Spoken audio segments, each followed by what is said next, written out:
So once securely on... Welcome aboard the recovery vessel. Recovery personnel are completing final checks.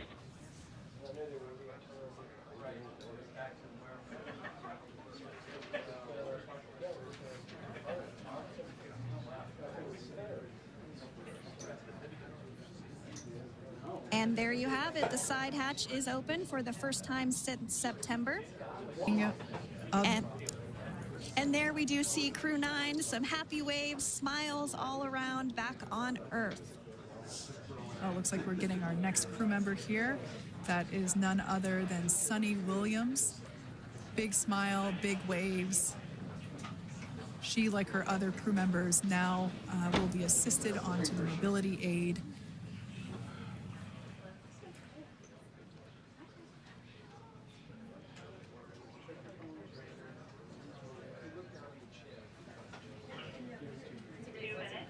There we have it, some waves, some thumbs up, and some smiles.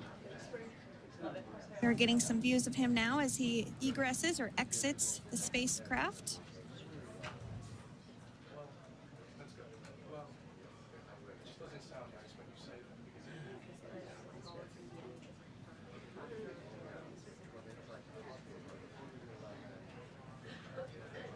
Once again, some elation and cheers there from Butch Wilmore. We can see folks on board clapping as our first crew member. And that is NASA astronaut Nick Hague, commander of Crew 9. Now out of Crew Dragon Freedom.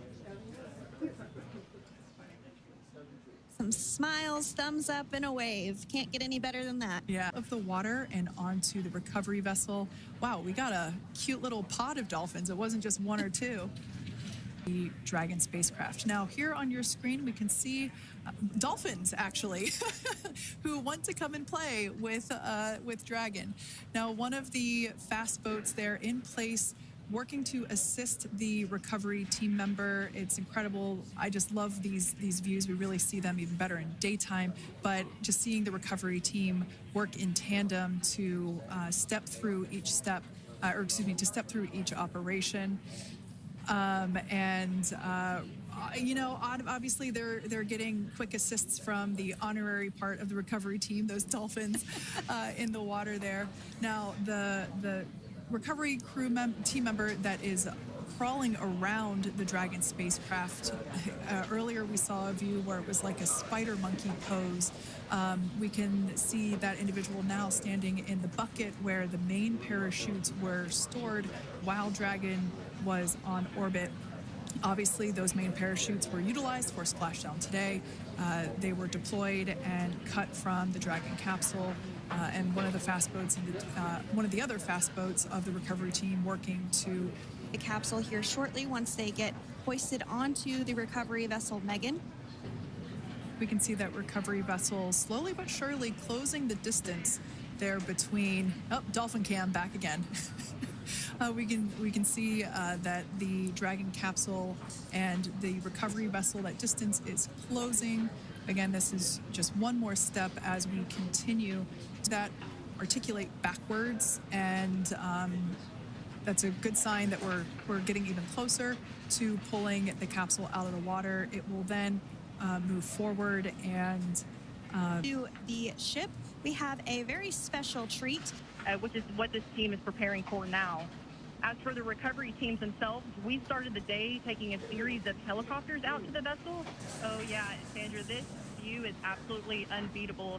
So just to kind of finish off what I was saying is once that side hatch of the spacecraft is open, that crew will be assisted out of the capsule one by one. The distance there between, oh, dolphin cam back again. We can see.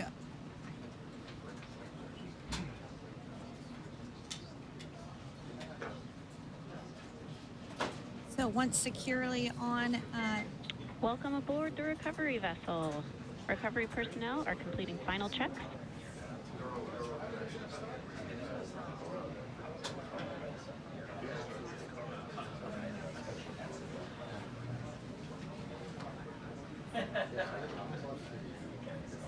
And there you have it. The side hatch is open for the first time since September. Yeah. And there we do see Crew 9, some happy waves, smiles all around back on Earth. Oh, looks like we're getting our next crew member here. That is none other than Sunny Williams. Big smile, big waves. She, like her other crew members, now will be assisted onto the mobility aid.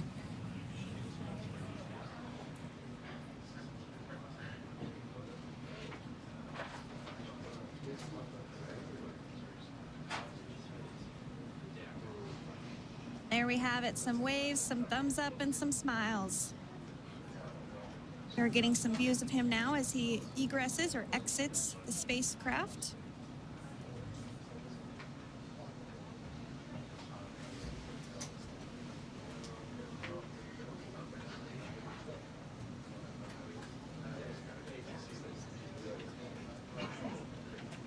Once again, some elation and cheers there from Butch Wilmore. You can see folks on board clapping as our first crew member. Good afternoon, everybody. How are we? It's a newsy day indeed. And last night we saw the very best of America. After spending nearly 300 days aboard the International Space Station, Butch Wilmore and Sunny Williams are back on Earth. These two incredible astronauts were only supposed to be up there for 8 days, but because of the Biden administration's lack of urgency, they ended up spending 9 months in space. Joe Biden's lack of courage to act boldly and decisively was a big reason why Butch and Sunny did not make it back until yesterday. But President Trump doesn't waste time. Immediately after taking office, President Trump directed Elon Musk and SpaceX to rescue these brave astronauts alongside NASA. The president also called the acting administrator of NASA and told her to bring the astronauts home as soon as possible. As acting administrator Janet Petro said herself yesterday, per President Trump's direction, NASA and SpaceX worked diligently to pull the schedule a month earlier. The president looks forward to welcoming Butch and Sunny to the Oval Office when they are recovered. This historic mission brings new meaning to President Trump's promise to always look out for the forgotten man and woman. Oh, looks like we're getting our On next another crew important member matter, here. yesterday, That President is Trump none and other President than Sunny Putin spoke about Williams. the need for peace Big and a smile, ceasefire in the Ukraine war. Both leaders agreed this conflict needs to end with a lasting peace and also stressed the need for improved bilateral relations between the United States and Russia. President Trump also spoke with President Zelensky this morning to align both Russia and Ukraine in terms of their needs and requests. As President Trump has said repeatedly, the precious lives and money that both Ukraine and Russia have been spending in this war would be better spent on the needs of their people. This terrible conflict would have never started with President Trump in charge, but he's determined to end it once and for all. President Trump also promised maximum transparency and a commitment to rebuild the trust of the American people in our intelligence community. Part of that promise was to fully release previously classified records related to the assassination of former President John F. Kennedy, and he made that happen yesterday. This historic release consisted of approximately 80,000 pages of previously classified records that are now published. The records are available to access either online at archives.gov/JFK or in person, accessible to the American people at the National Archives in College Park, Maryland. Records that are currently only available for in-person viewing are being digitized and will be uploaded in the coming days. On another note, positive economic data continues to pour in, showing the immediate impact of President Trump's pro-growth agenda. After suffering a steep decline in the final year of the Biden administration, the manufacturing sector came roaring back in February. Industrial production surged in February, these are new numbers, 3 times at a greater 3 times rate than the expectations to its highest ever recorded level. And President Trump's laser focus on massive deregulation and unleashing our domestic energy industry is leading to stabilities for Americans' bottom lines. As Newsweek summed it up today, gas prices are plummeting under President Trump. And the Trump administration continues to make American communities safer through our ongoing mass deportation campaign of illegal alien criminals. Yesterday, FBI Director Kash Patel announced the agency captured another fugitive from its 10 most wanted list, securing the extradition of Francisco Javier Roman Bardeles, a key senior leader of the brutal MS-13 gang. And the brave men and women of ICE also arrested a number of dangerous aliens across the country in recent days. You will see them on this screen. ICE San Francisco just arrested a citizen of Guatemala convicted of sexual battery. ICE New Orleans arrested a citizen of Ecuador convicted of rape in Suffolk County, New York. ICE Atlanta arrested a citizen of Mexico convicted of assault by strangulation. ICE Dallas arrested a citizen of Mexico convicted of assault with a firearm and rape with a foreign object. And ICE Houston arrested a citizen of Guatemala convicted of indecent sexual contact with a child in Texas. These are heinous criminal alien monsters who the previous administration allowed to flood into our country. And every time President Trump and this team deport one of them, our country becomes safer. Finally, before I open it up to questions, I want to tout how successful our efforts have been in filling out President Trump's administration. There have been a record number of 281 Senate confirmed nominations already, with another 280 in process. Here at the White House, OPM and GSA, we have filled 100% of the total number of slots. And this is a record number of placements in the first 58 days of any administration, and a testament to the caliber and the sheer quantity of talented people who want to work for President Trump to make America great again. Here in our new media seat today, we have Katie Pavlich. Katie is the editor of townhall.com, which is a subsidiary of Town Hall Media. It's a leading conservative news and opinion outlet based right here in Washington, D.C., with writers and journalists reporting around the country. Last year, Town Hall Media had 60 million unique users and 1.4 billion page views, with a broad reach on a number of social media platforms. With that, Katie, please kick us off. Thank you, Caroline. Really appreciate it. Sure. Thank you. So given the back and forth with this U.S. District Judge and the administration's use of the Alien Enemies Act, does the President plan to send new and additional flights of Venezuelan gang members, now designated as foreign terrorists, from the U.S. to El Salvador or elsewhere? Can Americans expect to see those flights sometime soon? Americans can absolutely expect to see the continuation of the mass deportation campaign that has been successfully led by this president, Secretary of Homeland Security Kristi Noem, and also our Secretary of State, Marco Rubio.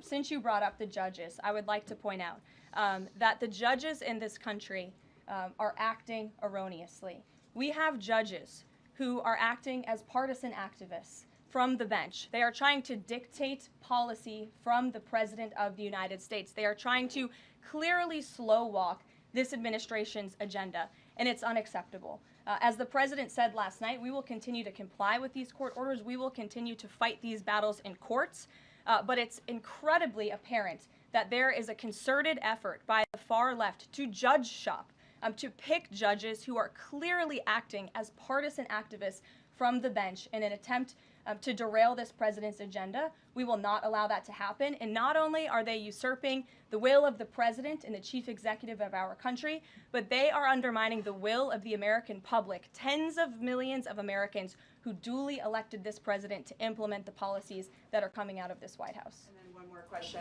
Senate Minority Leader Chuck Schumer said yesterday that he was united with Democrats in working against Americans who, quote, their attitude is, I made my money all by myself, how dare your government take my money from me? Or, I built my company with my bare hands, how dare your government tell me how to treat my customers? What is the president's response to this given his upcoming tax agenda and need to work on Capitol Hill? Well, we certainly hope that Democrats all of a sudden are for more money in the pockets of the American public. The president has made it incredibly clear that he is committed to tax cuts. He is committed to passing a big reconciliation package later this year, ending no taxes on tips, taxes on overtime, no taxes on Social Security for our hardworking seniors. And we encourage everybody on Capitol Hill to support that when it comes to the finish line, especially Democrats who clearly need a boost from the American public right now. Their approvals are at an all-time record low. Thanks for being with us, Katie. Garrett. I have one other question, but I want to follow up on Katie's question, actually. You said the mass deportation campaign would continue, but she asked about the flights specifically. Will those flights to El Salvador continue while this case is being appealed? We don't have any flights planned specifically, but we will continue with the mass deportations.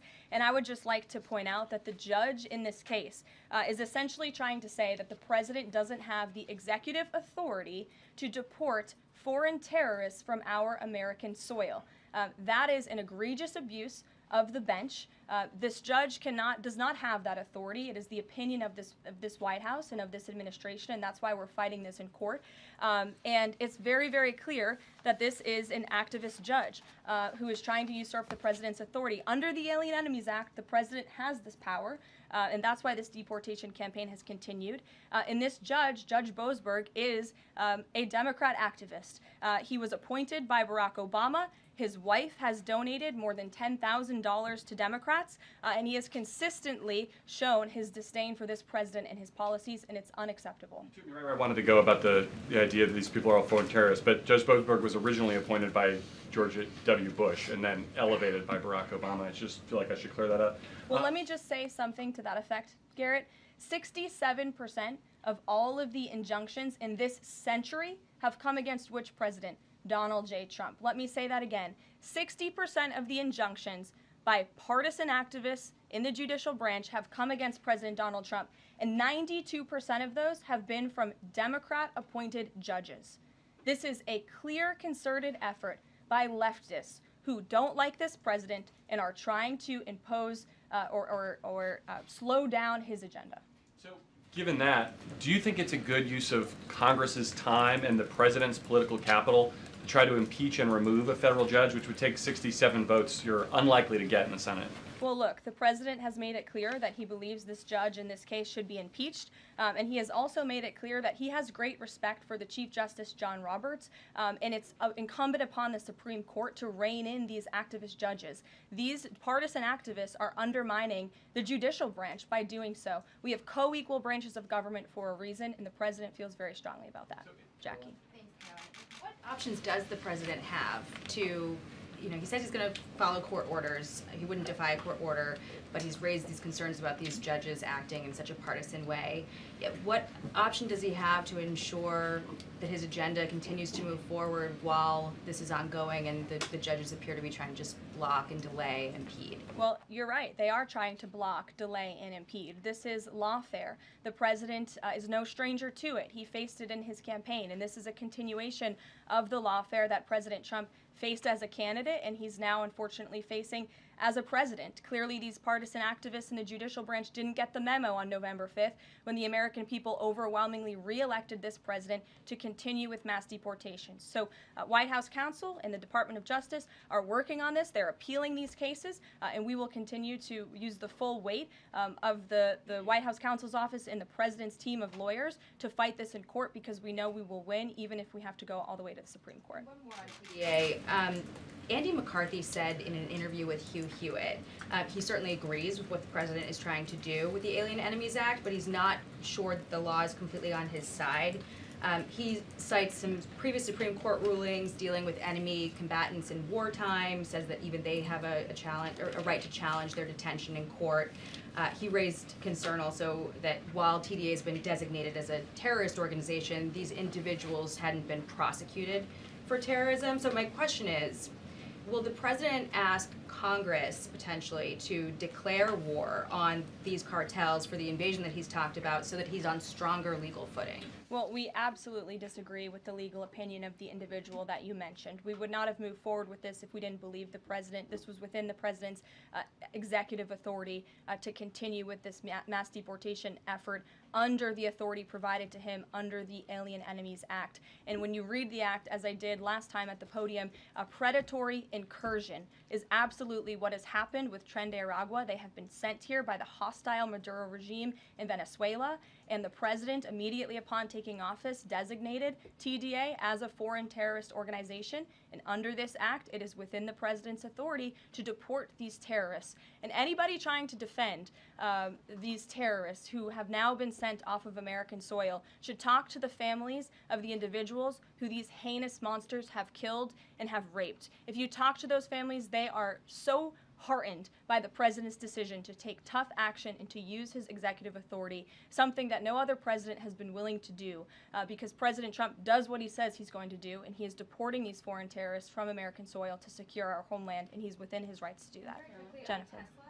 Very quickly on Tesla, there's a website that's trying to dox Tesla owners across the country and saying they're only going to take down personal information when people show that they've sold their cars. What's the administration going to do about that?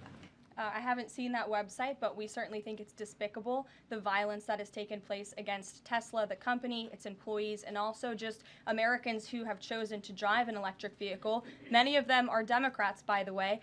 Democrats were big supporters of Tesla and of electric vehicles until Elon Musk decided to vote for Donald Trump. So we would like Democrats to also come out and condemn this heinous violence that we have seen, and I believe the Attorney General has said she's investigating these incidents as acts of domestic terrorism. Jennifer. On Ukraine, can you say, is the White House going to pause foreign military aid or intelligence sharing with Ukraine, as Russia says it's pushing for, and then have a follow-up on the Federal Trade Commission? Sure.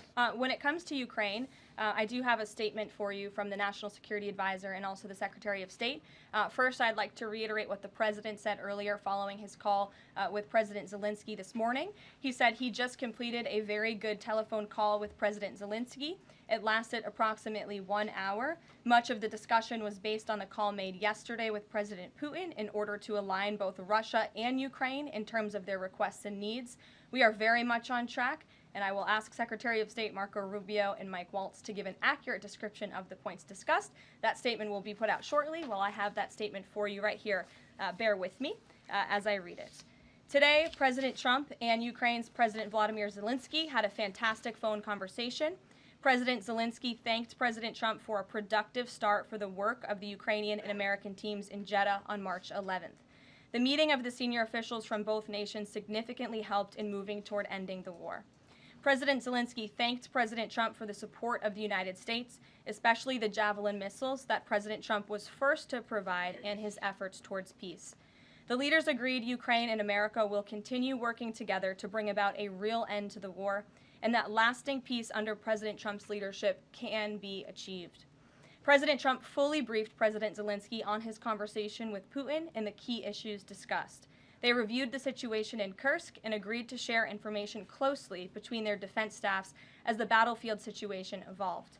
President Zelensky asked for additional air defense systems to protect his civilians, particularly Patriot missile systems, and President Trump agreed to work with him to find what was available, particularly in Europe. The two leaders also agreed on a partial ceasefire against energy. Technical teams will meet in Saudi Arabia in the coming days to discuss broadening the ceasefire to the Black Sea on the way to a full ceasefire. They agreed this could be the first step toward the full end of the war and ensuring security. President Zelensky was grateful for the president's leadership in this effort and reiterated his willingness to adopt a full ceasefire. President Trump also discussed Ukraine's electrical supply and nuclear power plants. He said that the United States could be very helpful in running those plants with its electricity and utility expertise. American ownership of those plants would be the best protection for that infrastructure and support for Ukrainian energy infrastructure. President Zelensky also thanked President Trump for continuing to push humanitarian concerns, including the exchange of prisoners of war. He noted they had just had a successful exchange and thanked the president for his leadership on that. President Trump also asked President Zelensky about the children who had gone missing from Ukraine during the war, including the ones that had been abducted, and President Trump promised to work closely with both parties to help make sure those children were returned home. They agreed all parties must continue the effort to make a ceasefire work. The presidents noted the positive work of their advisors and representatives, especially Secretary Rubio, National Security Advisor Mike Waltz, Special Envoy Kellogg, and others. The presidents instructed their teams to move ahead with the technical issues related to implementing and broadening the partial ceasefire. The presidents instructed their advisors and representatives to carry out this work as quickly as possible. The president emphasized that in further meetings, the teams can agree on all necessary aspects of advancing toward lasting peace and security.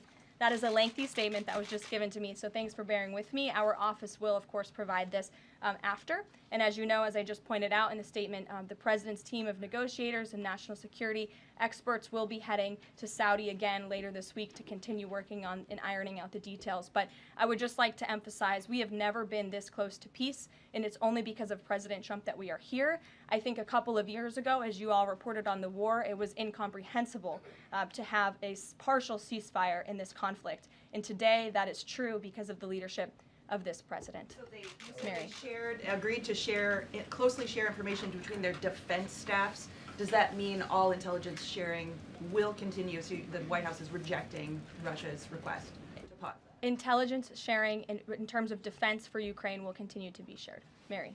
Thanks, Caroline. I have two questions. One on the United States Institute of Peace and then on the Supreme Court, if that's okay. Sure. So on the United States Institute of Peace, this is a little bit wild. I understand the old president refused to leave after he was removed from his position. He barricaded himself in his offices, had to be escorted out by police, left the building without Wi-Fi, telephones, elevators, and more, and is now telling media that Doge broke in and illegally removed him. So can you comment on this sequence of events and specify, did Doge illegally enter? I'm really glad you brought this up, Mary. We were made aware of this story by individuals at Doge, at Elon Musk's team, and also at the State Department who were unable to access this building. And it became very clear that there was a concerted effort amongst the rogue bureaucrats at the United States Institute of Peace to actually physically barricade themselves essentially inside of the building to prevent political appointees of this administration who work at the direction of the President of the United States to get into the building. There was a piece in the Daily Caller, thank you for sharing the truth on this, about what happened. Staff contacted the MPD in an attempt to prevent Doge personnel from entering. They barricaded the doors. They also disabled telephone lines, internet connections, and other IT infrastructure within the building. They distributed flyers internally, encouraging each other to basically prevent these individuals from accessing the building. I use this to say this is what Doge and this administration is facing. It's a resistance from bureaucrats who don't want to see change in this city. President Trump was elected on an overwhelming mandate to seek change and implement change, and this is unacceptable behavior. Thank you. And just really quick on the Supreme Court, I know it's been almost 3 years now since the leak of the draft Dobbs opinion to Politico, actually. A leak which sparked protesting outside the homes of the justices and even brought on one attempted assassination attempt. I know Justice Alito said that it made the justices targets for assassination, but yet the Supreme Court has not tracked down any leaker. Does the White House have interest in finding out who that leaker was, and can you comment on that at all? I know generally speaking the president has an interest in finding leakers and he believes it's unacceptable, and it's the position of this administration. You've seen the Secretary of Homeland Security has taken tough action at her agency. Leaking is unacceptable to this president and to the leaders across the board in this cabinet, especially when it puts people in harm's way. Sure. Thank you, Caroline. A mom whose daughter was forced to change in a locker room with a biological male at school filed a complaint with the DOJ. How will the Trump DOJ deal with violations of President Trump's orders protecting women and girls like this? I would defer you to the Department of Justice on that specific case, but the president has made it incredibly clear that it is the policy of this administration that there are only two genders, male and female, only two sexes rather, male and female, and that we are not going to tolerate such behavior by men pretending to be women.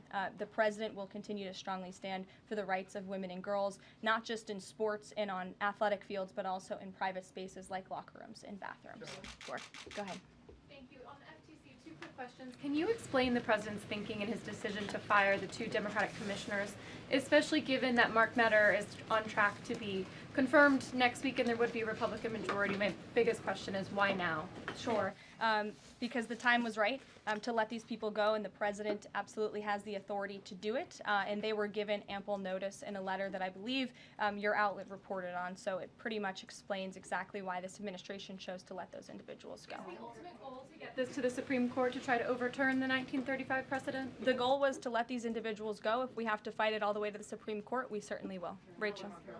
Back to those deportation flights to El Salvador, can the administration provide any more details on how authorities determined that each of those men were in fact members of a gang? And if the White House can publish images, photos, videos of those men, why can't the administration just release basic information like their identities and names? We are not going to reveal operational details about a counterterrorism operation, but what I can assure you, as I said on Monday, we have the highest degree of confidence in our ICE agents and our Customs and Border Patrol agents who have committed their lives to targeting illegal criminals in our country, particularly foreign terrorists, and they had great evidence and indication. They have the highest degree of professionalism, and they were 100% confident in the individuals that were sent home on these flights and in the president's executive authority to do that. Follow up, I know in the last briefing you cited privacy concerns as a reason why the administration may not be able to reveal the identities. What exactly are the privacy rights of immigrants who were deported that the administration says were dangerous enough to be sent to El Salvador and sit in a prison? Again, as I just said, we're not going to reveal the operational details of a counterterrorism operation for quite obvious reasons. We're trying to combat terrorism here in the United States of America. Jeff. I could ask something else about the phone call yesterday. There was a couple different readouts from the Kremlin and the U.S. on a couple different points. One was energy and infrastructure. The U.S. statement said energy and infrastructure. The Kremlin said energy infrastructure. What is your understanding of what the actual substance of that disagreement was? Then I have one other question on that. I would defer you to the readout that was provided by the White House. That's our understanding, and that's the truth. And if I could ask a question about the judge as well. How does a president define a bad judge? Is it just someone who disagrees with him? And is that a dangerous precedent in this case, because this is a temporary ruling from Judge Boasberg that he could ultimately rule in your favor? Is he setting up a standard here for calling for the impeachment of a judge who may ultimately rule on your side? No, it has nothing to do with disagreeing with the president on policy. It's with disagreeing with the Constitution and the law. And it's trying to usurp the authority of the executive branch of this country. It's having baseless reasoning for these injunctions. And it's a clear effort by these judges to slow roll this president's agenda. And if you just look at the injunctions that this president has faced, deporting foreign terrorists from our homeland, hiring and firing of executive branch of employees, which when the president is the executive of the executive branch. You also see an injunction by a partisan activist judge when it comes to the Secretary of Defense trying to determine the readiness of our troops and the qualifications of our troops in our armed forces. Does a single district court judge really have more authority over the Commander-in-Chief and the Secretary of Defense to determine who should serve in our United States Armed Forces? Absolutely not. Anyone who has taken a basic civics lesson can understand that, and it's ridiculous lawfare that we are witnessing. And it's. The president said he respects the Chief Justice here. Does he respect him specifically on this case and this opinion, or respects him overall? And has he spoken to any other Supreme Court justices? The president respects Chief Justice Roberts overall. He just expressed that to me in the Oval Office, but it's also quite clear that the Supreme Court needs to rein in these judges who are acting as partisan activists, and they are undermining the judicial branch, and it's a dereliction of duty on their behalf. Deanna, go ahead. Thank you so much, Caroline. On the call with Zelensky, did they discuss the minerals deal at all? Is that back on the table, and what do the Ukrainians have to do to get that back on the table? And then one on the Russia call as well. Again, I just provided a very lengthy readout of the call that was provided by the Secretary of State and the National Security Advisor. And now we have moved beyond the economic minerals deal. We are at a place of peace. We're at a partial ceasefire, and we're moving towards a full ceasefire and a long-standing peace in this conflict. And that's great news for the American public. Kremlin readout mentioned that Trump and Putin spoke about potential U.S.-Russia hockey games. And the Kremlin readout also said that Russia wanted the U.S. to stop U.S. intelligence and U.S. funding to Ukraine. The president has said that that conversation did not happen.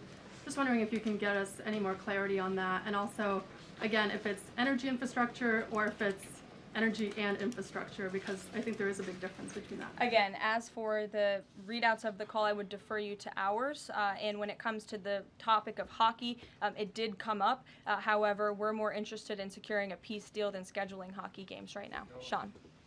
Hey, about the deportation flight. So was it the president himself who directed the planes to stay in the air? after the judge ordered them to turn back? The president invoked the Aliens Enemies Act with a proclamation, which then directed the Department of Homeland Security and the Department of State to move forward with the plan of action. And as I said yesterday, all of the planes that were subject to the judge's written order took off before the order was submitted in court. I was asked and answered that question multiple times yesterday. Kate, go ahead.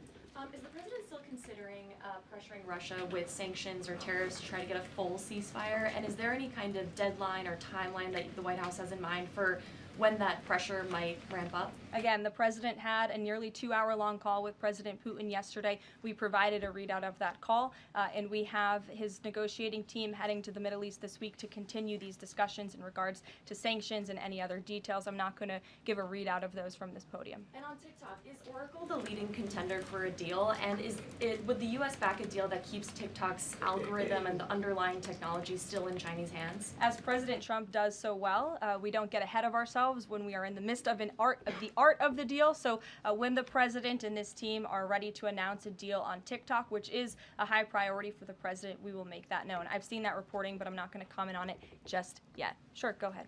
Thank you, Press Secretary Leavitt. Some prominent Trump supporters have been making the case that Derek Chauvin deserves a pardon. They argue that he did not receive a fair trial. Joe Biden and other Democrats actually implied that he was guilty while the trial was going on. BLM rioters had these jurors under immense threat and pressure. Mainstream media, frankly, many news outlets here today are complicit here. They chose to ignore the autopsy report. They chose to ignore the full body camera footage. They decided to slander Derek Chauvin as a racist cop instead. Does the administration believe Derek Chauvin received a fair trial, and will they consider a pardon moving forward? The president has been asked and answered this question. He said it's not something he's considering at this time. Philip. Thank you. 2 questions. First, just a follow-up on the readouts from those calls. When it comes to the discrepancies between the U.S. and Russian readout of that call between President Trump and Putin, is it the president's assessment that something is getting lost in translation, or does he believe that the Russians are trying to play games here? Nope. The president believes in his team that put the readout out, and he also put his own out on Truth Social. We've been incredibly transparent about all of the president's calls with foreign leaders, and again, I would defer you to the readout. And then following up Michael. on... Thank you, Karoline. White House said yesterday that gas prices across the U.S. have fallen for the 4th straight week. 34 states now seeing gas under $3 a gallon. This limited ceasefire with Ukraine regarding oil refineries, energy, will that affect gas prices here in the U.S.? Well, it's certainly the president's hope that gas prices will continue to fall, and he's working every single day to ensure that we do. As you just mentioned, there's been very encouraging data. Inflation is cooling and gas prices are falling. The president has established a National Energy Dominance Council, and it's ultimately the president's goal. And this administration is working hard on it every single day to increase our energy production right here in the United States of America, to have it Trump energy boom like we saw in our first term, which will not only lead to lower fuel prices here at home, but also lessen the rate of inflation that was created by the previous administration. One more on Tesla, Caroline. Tim Walz, Governor Walz, saying last night he frequently checks Tesla stock boost during the day. How should Americans view politicians who take pride in the downfall of an American car company? I think that's quite sad, but I think Governor Walz unfortunately is living a sad existence after his devastating defeat on November 5th. Reagan, go ahead. Thank you, Caroline. Across the country, Tesla cars are being lit on fire, dealerships are being shot up, Molotov cocktails are being used. There was a website posted yesterday that shared the addresses of private Tesla owners and reportedly had Kash Patel's information on it. A.G. Gandhi has called this acts of domestic terrorism. Does the White House have any indication that this is some sort of coordinated movement or that it's being funded by some outside group?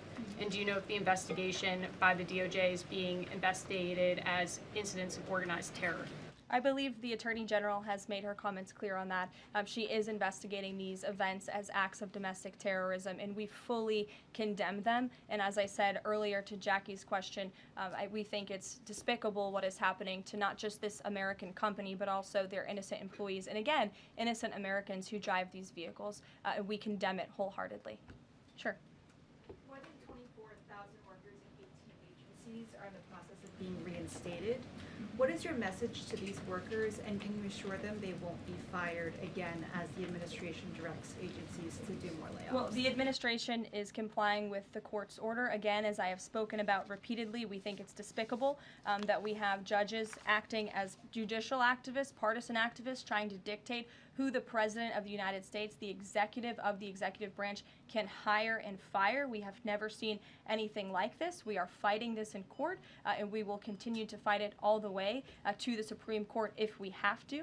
And as for federal employees, it's been the very common sense position of this president and the administration that bureaucrats here in Washington, D.C. need to show up to the office just like the rest of America. Middle-class Americans, from doctors to business owners to teachers to law enforcement officers, have to show up to their offices every single day. And the president has made it a clear priority that people in this city have to do the same. And we are also continue to be committed to reducing the scale of our workforce and to reducing the size of our federal bureaucracy here in Washington, D.C. to save taxpayers' money.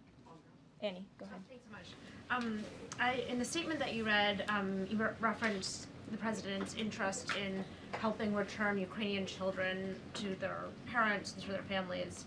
There's an organization that provides intel and information about those children that their aid has been cut. It's a Yale University program that used foreign aid. And I'm curious if, as part of this new thinking with Ukraine, that aid might be unfrozen.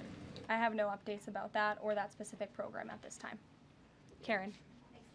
Follow up on your answer to the question on the minerals deal. You said that the White House has moved beyond the minerals deal. What does that mean? Is that no longer on the table? Nope. It means the minerals deal was that first set of framework that you all saw in that very public meeting with President Zelensky and President Trump in the Oval Office. We are now focused on a long-term peace agreement. As you know, on that deal or that meeting between President Zelensky and President Trump, the Ukrainian president at the time wasn't talking about a greater peace deal. We are now at that place where we are talking about that. So we've moved beyond just the economic minerals deal framework, and we're looking at a lasting ceasefire. Right now we're at a partial ceasefire, but again, the president is sending his highly skilled, intelligent, and experienced team to Saudi Arabia later this week to continue fighting for peace in this conflict. And I would just reiterate one more time, we have never been closer to peace than we are today.